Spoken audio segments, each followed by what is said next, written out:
A generation is losing sleep and focus to infinite scrolls, fighting an unequal battle against attention-harvesting algorithms. For years, lawmakers asked technology giants to voluntarily limit these platform designs. But between 2025 and 2026, patience ran out. Across the globe, governments stopped asking for self-regulation and started writing hard legislative boundaries for internet access.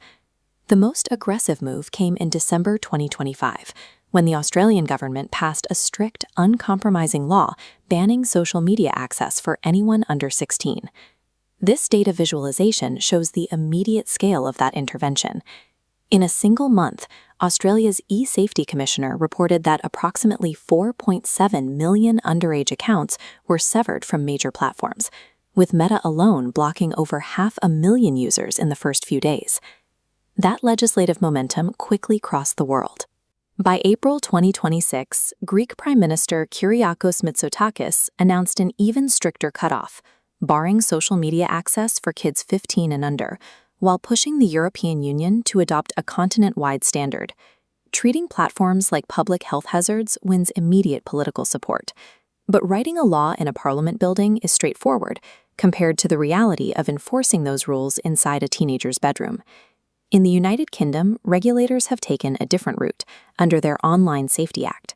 Instead of a flat nationwide blackout, they are testing the limits of restricting access through technology. This flowchart shows modern age gating.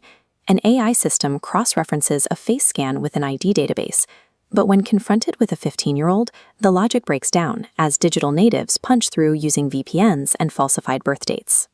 Reports from the UK even documented underage users successfully bypassing advanced facial scanning software simply by using markers to draw fake beards on their faces. There is a wide gap between legislative ambition and digital architecture. The internet was built for seamless connection. Social media companies have spent decades optimizing their platforms to eliminate friction, not to run stringent identity checks. Until there is a flawless way to verify who is on the other side of a screen, these regulatory bans remain highly porous, turning child protection into an unwinnable global game of technological whack-a-mole. Expanding this regulatory approach globally reveals a massive Western-centric blind spot. In developing digital economies like India, the premise of restricting a child's personal device assumes that the child actually owns one. Political momentum is building here too.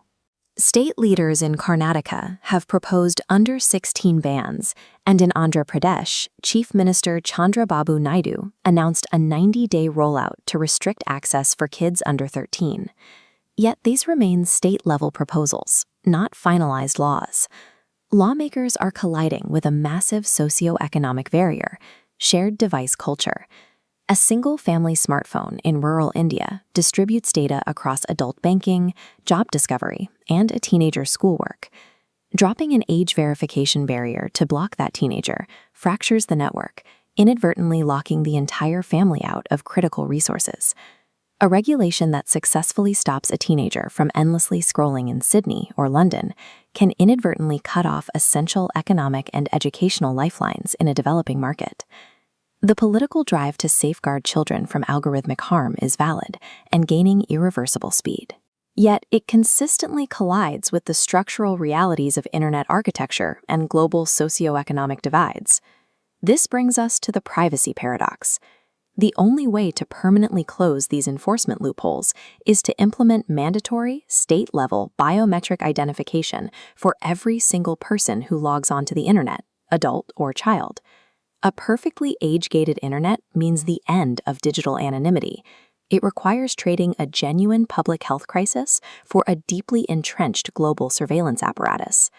Lawmakers have chosen the brute force method of blocking the doorway, largely because it is easier than tackling the root of the problem, forcing tech companies to dismantle their dopamine-driven platform designs and eliminate attention engineering altogether.